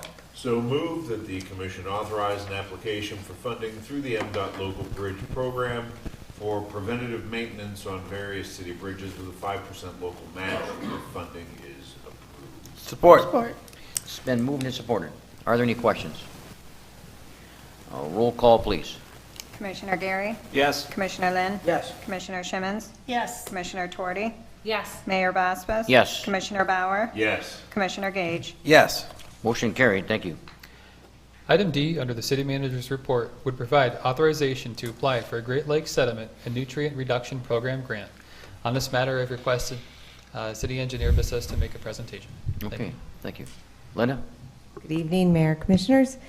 This item is to apply for a grant through the Great Lakes Commission for Sediment and Nutrient Reduction Program. This is a grant that is eligible to communities that are within the Great Lakes Basin, and their emphasis this year is eliminating or reducing phosphorus and sediments into the Great Lakes. And we do have a Sioux Area Watershed report that was created and adopted by this commission, I'd say about 5 years ago, it's prior to my time. But since I've been here, I've been meeting with a group of folks from the Conservation District, LSSU, Tribe Fisheries, Tribe Environmental. We've all meet on a somewhat regular basis to review opportunities for funding that are relevant to the recommendations of the watershed plan. And we came across this particular grant, and the nice thing about this particular grant is it would fit to a project that we already even have budgeted. As you know, we have a budget to replace the culverts on the west side of east side of town, east of Shrunk. That would be 9th, 10th, and 14th Street culverts. One has been actually even removed right now because it failed so it was removed on an emergency basis. But the DPW was proposing to do the work to replace the culverts, and this particular grant would work nice to actually replace those culverts, and we can get up to $30,000 for this grant. We would propose to use the current of what we have budgeted, $37,000 as match, and towards completing the project. If we apply for the grant and receive the grant, I would propose that we actually hire a consultant and possibly put this out for bids. There would be additional stream bank and erosion control that is in place rather than just simply replacing the culverts in kind. So I would just ask that you approve an application for $30,000 for this grant. Okay, thank you. Any questions of our city engineer? We need a motion. Commissioner Shimmons. I would still move the manager's recommendation. Support. It's been moved and supported. Any questions? Thank you very much, Thank you. Linda. Roll call, please. Commissioner Lynn? Yes. Commissioner Shimmons? Yes. Commissioner Twardy? Yes. Mayor Bostos? Yes. Commissioner Bauer? Yes. Commissioner Gage? Yes. Commissioner Gary? Yes. Motion carried. Thank you. Item E under the city manager's report would provide authorization of a resolution in support of proposal 15-1 for continued and enhanced community service delivery. As commissioners are aware, a work session was held by the City Commission on Wednesday, April 15th regarding proposal 15-1. To further emphasize the most critical points from the City Commission's April 15th, 2015 work session, it should be noted that the city currently receives $1,253,787 in transportation funding from the state of Michigan. This amount would be increased to a total of $2,081,387 annually by the end of the state of Michigan's 2017-18 fiscal year if Proposal 15-1 were to pass, providing an additional $1,655,200 in transportation funding for the city in the next 3 fiscal years.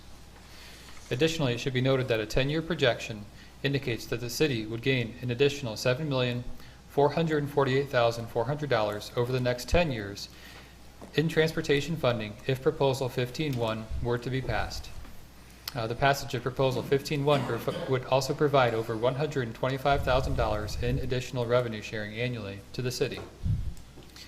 The city has subsidized or will have subsidized its major and local street funds by over $5,578,251 over the course of the last 12 fiscal years, including the current fiscal year and the upcoming fiscal year. Passage of Proposal 15-1 would further strengthen the major and local streets and help to reduce this level of subsidization. It should also be noted that the failure of Proposal 15-1 would require the city to operate with an outdated transportation funding structure that would ultimately require services to be reduced or capital improvement projects to be curtailed. And lastly, it should be noted that the city would be able to expand capital preventative maintenance activities, expand street reconstruction activities, bridge preventative maintenance activities, and gravel road grade lift activities if Proposal 15-1 were to be passed. The PowerPoint presentation that you see on the screen tonight is included on the city website, and accordingly it's my recommendation that the City Commission approve the included resolution that supports the passage of Proposal 15-1 at the May 5th statewide election. Thank you, Mayor. Okay, thank you. Commissioner Twardy. Thank you. I think it's important to note, though, the email that you sent me today from Dr. Tim Hall. Commissioner Twardy, I do have a copy of that. Thank you. The email from Dr. Hall from Sioux Area Schools reads that Proposal 1 is expected to generate approximately $300 million for the school aid fund. At a time when operational costs continue to rise and revenues fall due to declining enrollment, these added dollars would help districts across the state, including ours. Our district's enrollment declined by 63 students this year, and we are projected to lose another 93 in the 15-16 school year for a 2-year loss of 156 students. At approximately $7,100 per student, the net loss in revenue to the district is about $1.1 million. Any additional funds would help as the city looks to reduce costs without affecting instruction, programs, and student services. Commissioner Doherty? Therefore, I move that the City Commission approve the included resolution that supports the passage of Proposal 15-1 at the May 5, 2015 statewide election. Is there support? Support. Okay, it's been moved, supported. Questions, comments? Commissioner Gage. I do want to say as well that in Governor Snyder's proposed budget, higher education is looking to get a 2% increase as well. That translates to a 3.8% increase for Lake Superior State University as it works out in the math. As well as the governor put in his budget, his project for capital outlay is the Aquatic Research Lab expansion for LSSU. He's put that in his top priority, but if there's no money, if this fails and there's no money, then it's not likely that either of those things are going to happen. He's going to have to revisit his budget. So that's just something to be made aware of as well. But there's a big impact at Lake Superior State University as well. Right, I guess there's no question that this is a major undertaking by the legislature. It's the best they could come up with that we understand. It means $1.6 million through 2017 for the city of Sault Ste. Marie, which means we can, our activity on road improvements can increase significantly if this were to pass, and we certainly are encouraging folks to vote yes at on proposal on this proposal 15.1. Commissioner Bauer. But a lot of the information that we receive, those of us who've received information in the mail, et cetera, on proposal 15.1, it tends to be fairly one-sided. Mm-hmm. One thing that I don't see in any of this information is the fact that, our sales tax is going to be increased. You don't know what that's going to do, to the overall economy. It's nice that, the schools need money, we need money for roads, et cetera. But what you're not seeing is the state reps and state legislatures, saying, well, okay, well then we're just going to raise taxes. I mean, they're putting the onus on us, saying, well, okay, I'm blameless because you voted for it, so therefore you don't have any right to complain when your taxes are increased. You know what I mean? I don't know what effect this is going to have on my business personally, or the people who come to my business, and I think that Bill Linton and I think that Kathy Tuarty can pretty much say the same thing. I mean, you can be in favor of it, that's fine, and there are a lot of positive aspects to it, but I mean, if the people who are representing us at the state level want to do this and want to raise taxes, then why don't they just go ahead and do it and face the music instead of making us do it? So therefore, I intend to not support this, and that's what I have to say about it. Sure. Commissioner Shermans. I would just like to state that at this moment, I love Commissioner Bauer. I thought that I was going to be sitting up here by myself and saying I'm not voting for it, but I am hearing from so many people that they're not going to vote for it because they can't afford any more taxes, and more than that, they do not trust the state of Michigan.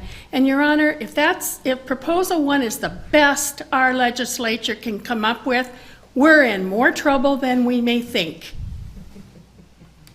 Thank you. Welcome. Anyone else? Commissioner Lynn. Well, I don't love these two, but I really Come on, do. Bill, where's the love? Come on. I really do like them, but what's the biggest complaint we have in Sault Ste. Marie from our surveys? The roads. Roads. What's going to help us pave them? This proposal. Now, in my business, it'd be nice if it was just one big pothole, but that's not. However, we need this to pass so the city can have better streets. We're getting there, and we've been doing this since we started the CFO work, okay? Yeah. We've got some great streets now, and we got a ways to go. And to be honest with you, I just drove to Texas and back to see my new grandson.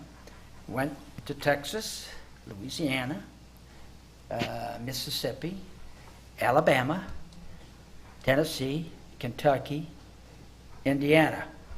Great roads. They don't have frost, okay? Great roads.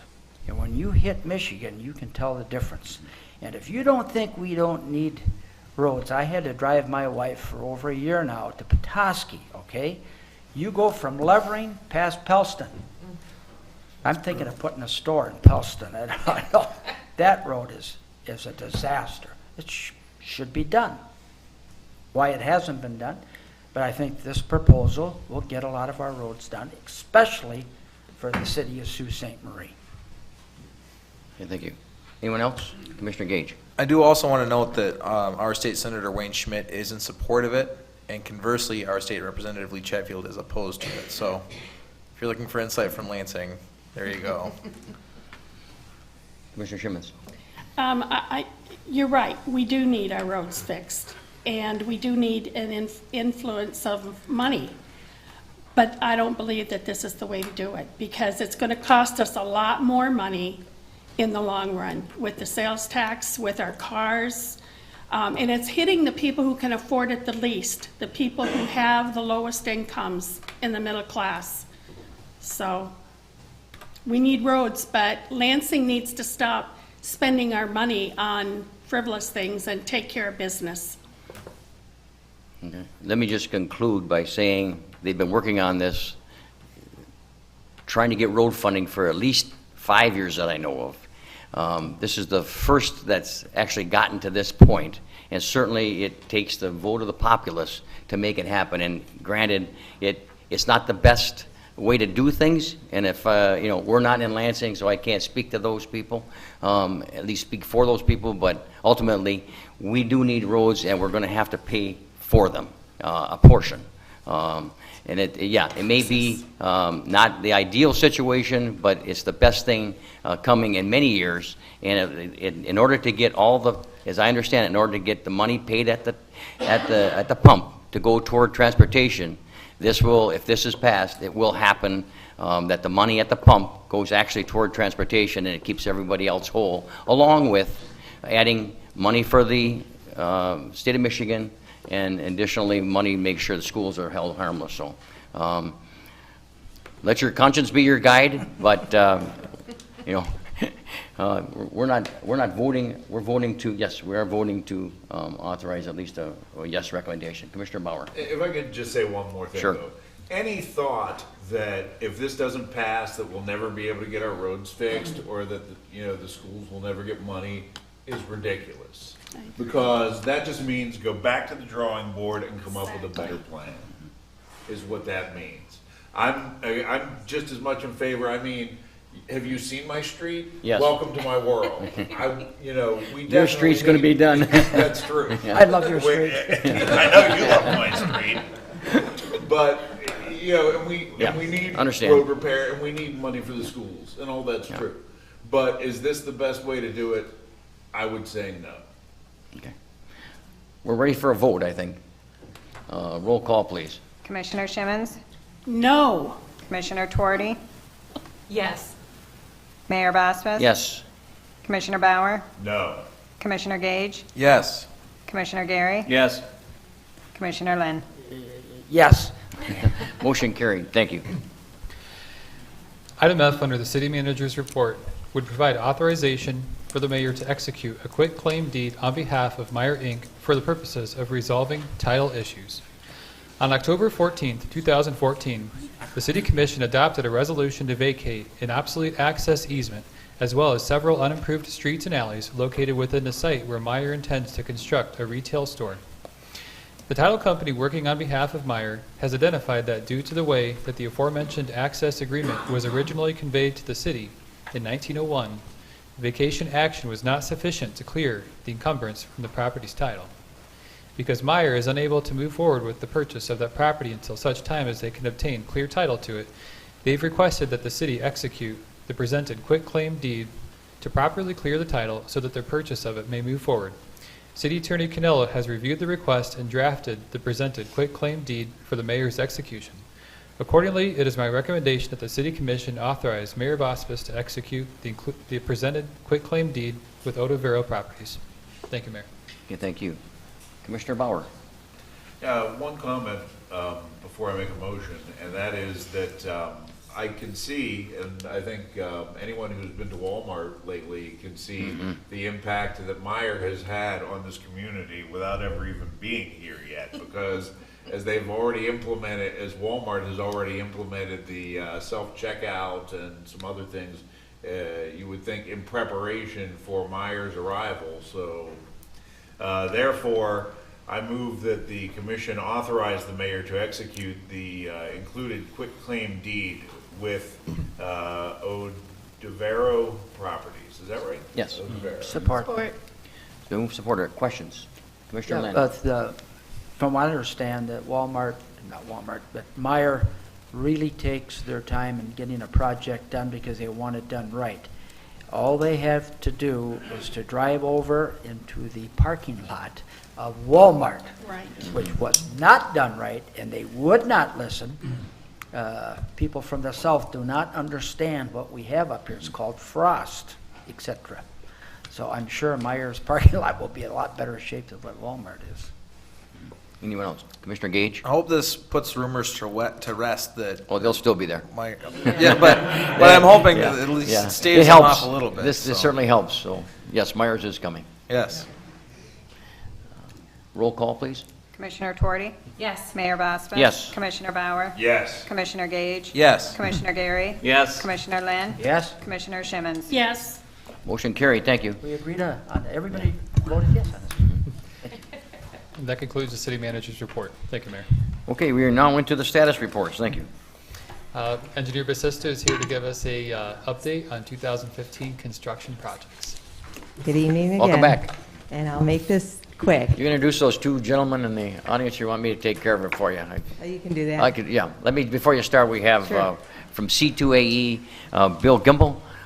Bill's owner of C2AE, and certainly his first time here at the commission. Not your first time in the Sioux, I would think. So, welcome. And of course, our Randy Scott, Uper, from originally the Escanaba area, and now living still in UP or in Lansing. Yeah, you're still in Escanaba? Absolutely. Okay, you wouldn't leave, but you folks have kept us busy, and we've kept you busy for a lot of years, so we do appreciate it. Thanks for coming. Okay, Linda. Okay, thank you. I'm making the presentation on the 2015 construction season. Most of the projects, many projects will impact traffic and the traveling public probably significantly. And I see it's up now, so hard to see right now just all the colors, but we have a lot of construction taking place this year. So even though the weather doesn't look like construction is going to start anytime soon, I hope that we'll be able to get started in May. I'm going to start, I'll zoom in on the areas, and I'm going to start with the island and downtown area. I can get this to slide over now.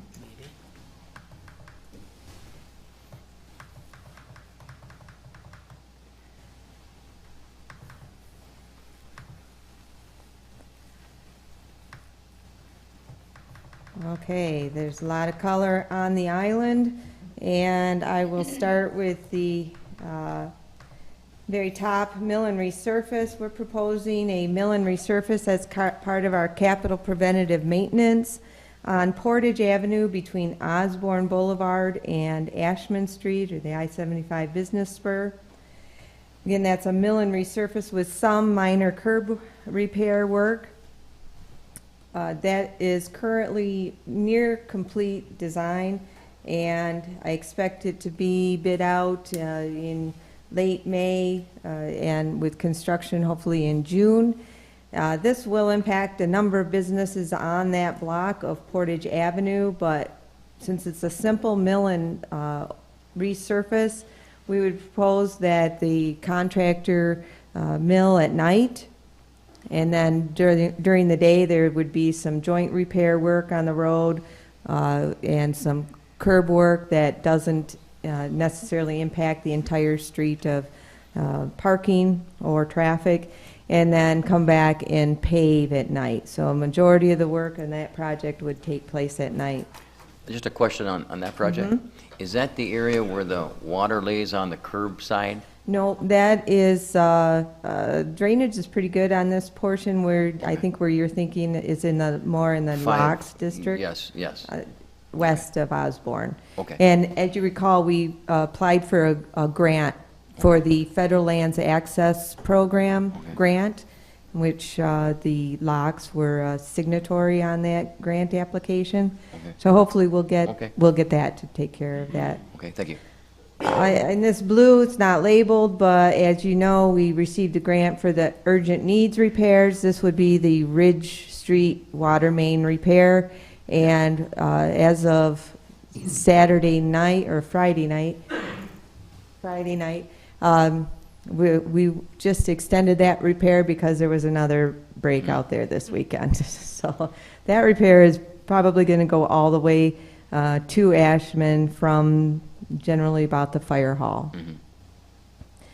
And our big project on the island is CSO. And that is a 2-year project with final paving happening in the 3rd year. And the area that is in the dotted line are the streets that are proposed for construction this year. And they start the schedule with that. And by the way, information on the CSO project is now on our website. We had a public information meeting last week, and the schedule and a PowerPoint information was provided to the residents and businesses in that area.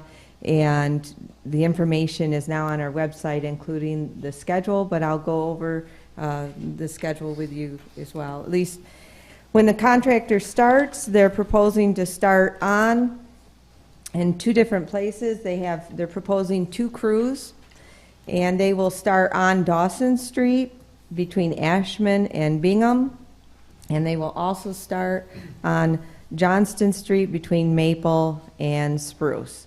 That's the first place, and then as they move along through the project, next they'll jump over to Spruce between Ashman and Bingham, and also go to the dead-end portion of Cedar Street, from Johnston to Cedar.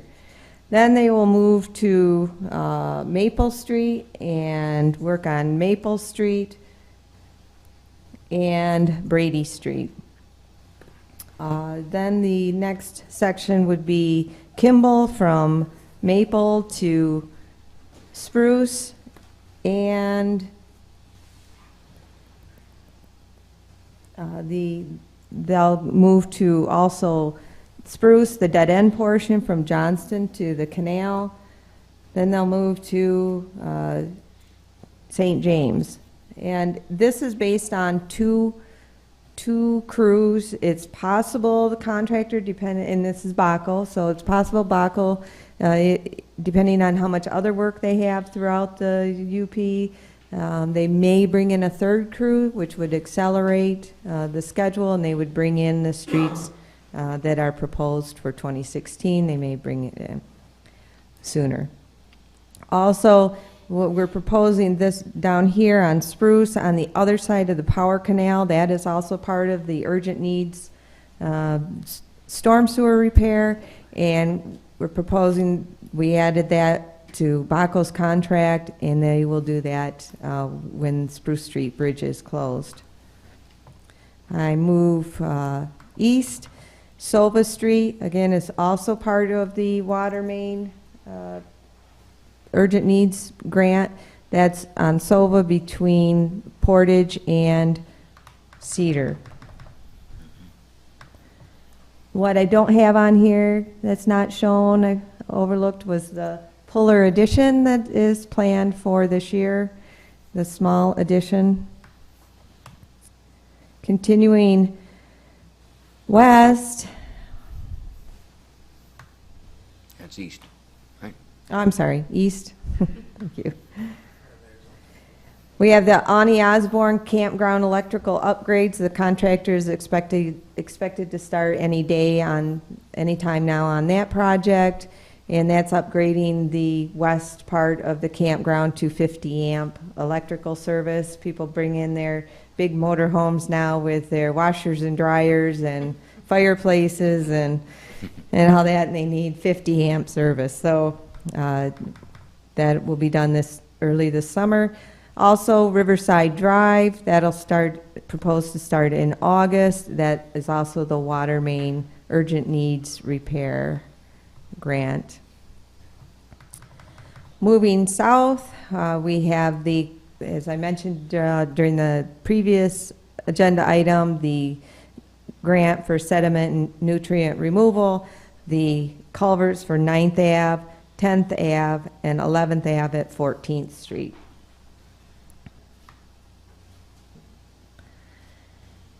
Continuing south, and I'll go in a clockwise direction around town, 3 Mile and at Shunk and 3 Mile going south.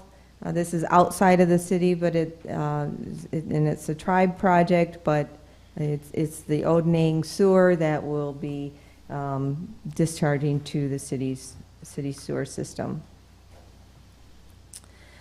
Now heading north from 3 Mile Road to Marquette is the Seymour Street rehab. That's an MDOT grant. That's a crush and shape and ditch and culvert repairs. That is on the schedule to be bid through MDOT. The bid opening is May 5th, and so construction is expected to start after school gets out. That's from 3 Mile to? From 3 Mile to Marquette. Marquette, okay.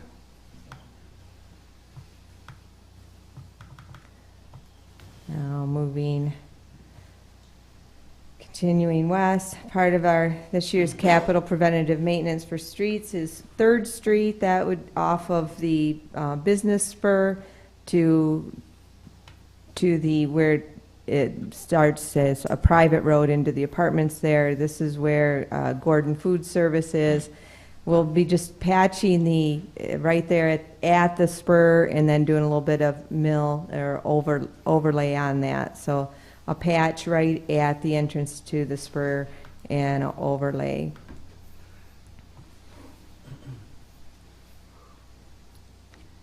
And speaking of Meyer has made significant progress in moving forward with their project, and part of the city street improvements would be the realignment of 14th Ave. Right now, 14th Street, I'm sorry, 14th Street takes a jog to the east and to avoid the hill there. Meyer is going to straighten out 14th Street, so now it'll four-way stop into Radar Road in 3 Mile.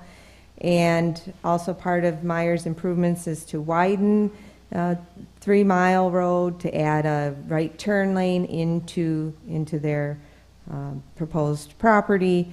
And also they will be doing signal work as part of their ultimate public improvements, but the signals aren't proposed until 2016, or about the time the store opens. So the signals would go in probably late 2016, and the store is proposed to open in 2017. Signals would go into effect at that time. Continuing west, we will be doing a mill and resurface on Lakeshore Drive from Parkway to 16th Avenue, and that did I say mill and resurface? Actually, it's a crush and shape with an overlay, and at that time we'll do the ditchy work and the culverts that need to be done as part of the Lakeshore drainage improvements, and that will likely be bid out later in June or early July for a late summer construction. Not shown on the map here, but again, the DP, or the public, or the Water and Sewer Department will be doing their number 4 filter Yeah. replacement. That should be starting soon.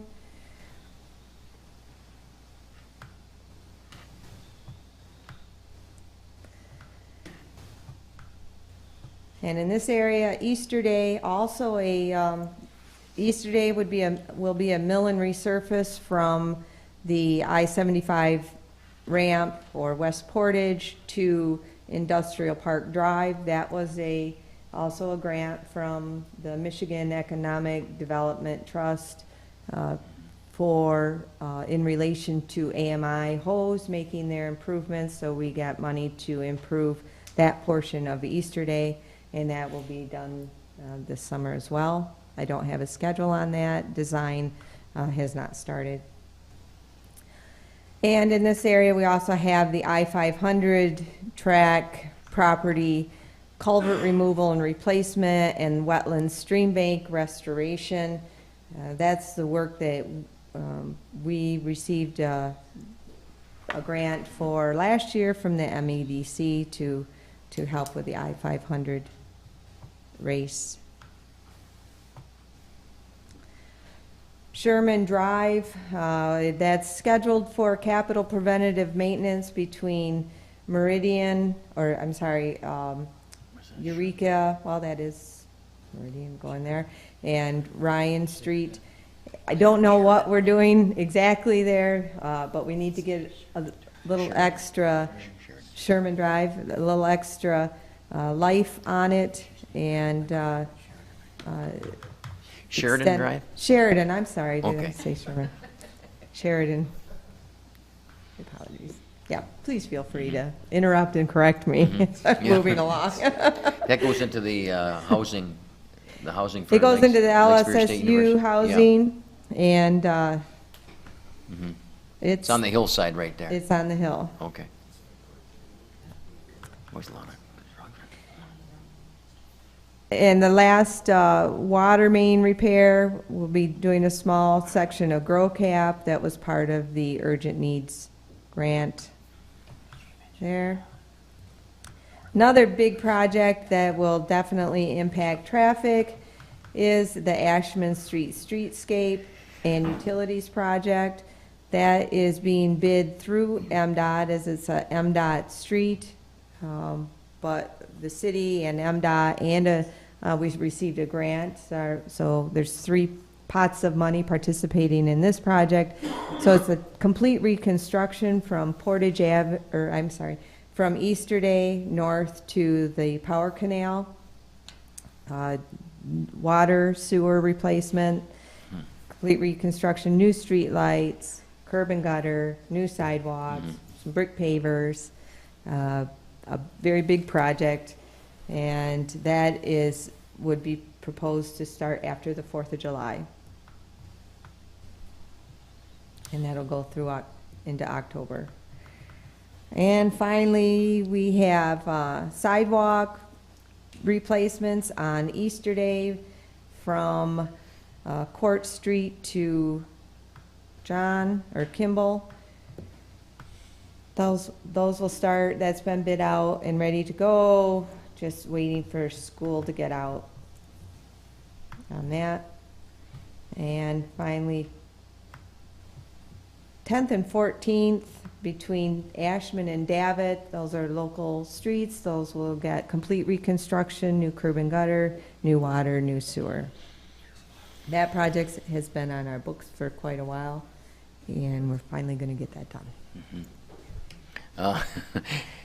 Tremendous amount of construction this year, and certainly at this point I'd like to compliment the Sioux Tribe of Chippewa Indians, continuing to give the 2% monies, $300,000 a year since I believe 90. It's a long time ago. Yeah, a long time.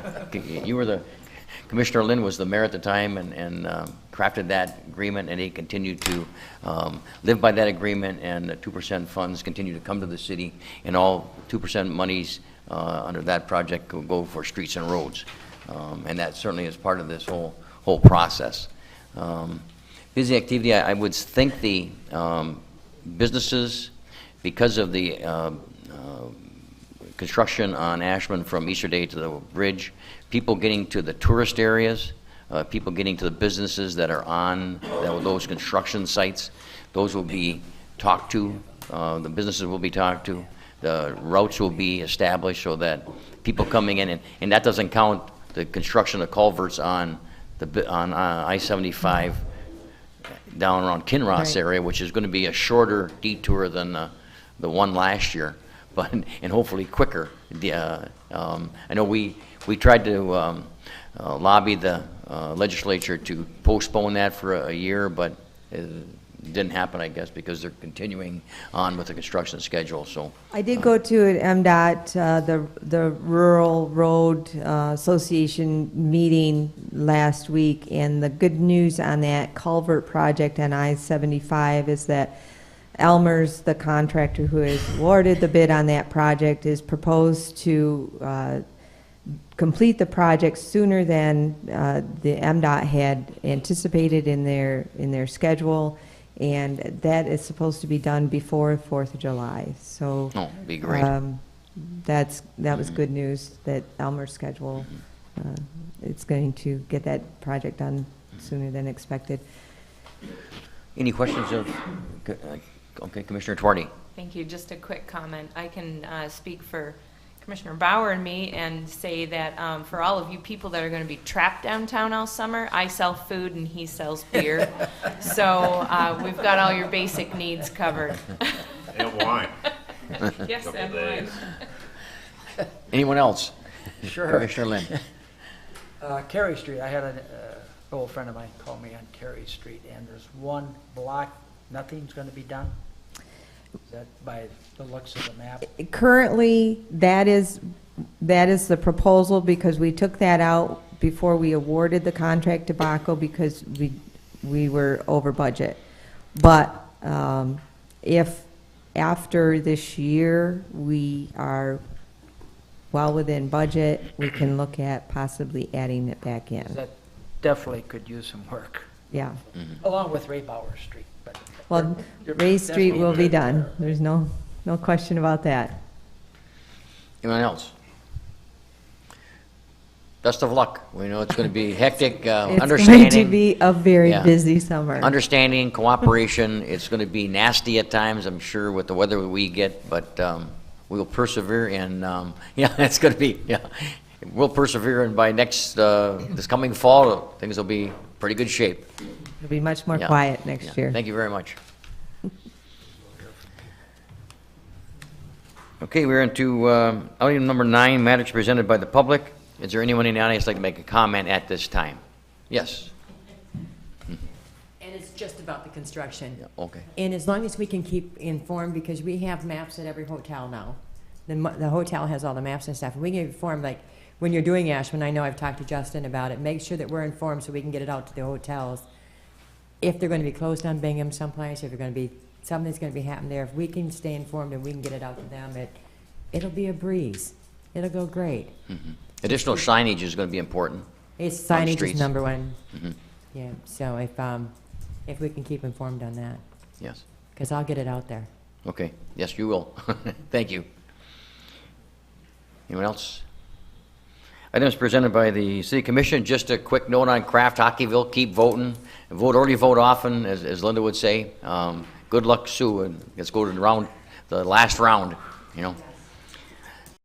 Anyone else? Commissioner Twardy. Yep, just a quick thing. I just wanted to congratulate the Sioux Eagles Hockey Club on their win over Michigan Warriors last weekend. And so now they're going to move on to Janesville, and they will be there this weekend, and then the following weekend, which is the first weekend in May, they will be back. And then also very exciting news coming from the Sioux Eagles Hockey Club. On Friday night, their goalie, Chad Catt, got signed to U of M. And so he is so excited and so looking forward to that. So I think that this might be Bruno's first player that he's ever sent to U of M. So this is another feather in his cap. So. Okay, excellent. Anyone else? Commissioner Gage. So I thoroughly enjoyed the conversation about Proposal 1, and if you wanted to discuss it more, the League of Women Voters is holding a forum up on campus at Lake State, April 25th at 6 p.m. Representative Chatfield and Senator Schmidt will both be in attendance, I believe. So, and I'll be there, and the president of the university will be there as well. Great. And then the last thing that's going to happen before our next commission meeting is May 2nd at 11 o'clock p.m. or 11 o'clock a.m. is commencement for LSSU. And it's a particularly awesome commencement because somebody sitting at this table will be walking. So if you'd like to come, that's cool. Been there, done that. Finally getting a diploma. I finally got a degree from LSSU. So for all those who don't believe it, you can come watch it happen live. So thank God. I know some of us have a commitment on the 25th. There's a District Lions Convention in town that night too, so we won't be able to attend the League of Women Forum, but I'm sure the information will be good, I'm sure. Anyone else? Commissioner Lynn? Anybody else? No. I did attend Michigan College of Mine and Technology. That was before it became a state LSSC at the time. Yeah. And after an impressive 1.5 average, they asked me to leave. So I just and I finally graduated, right? You can walk in my place. We resemble each other enough that, you know. Well, congratulations. Appreciate it. You did a great job. Get through. Move to adjourn. Support. All those in favor signify by saying aye. Aye. Opposed, same sign. We are adjourned. Thank you very much.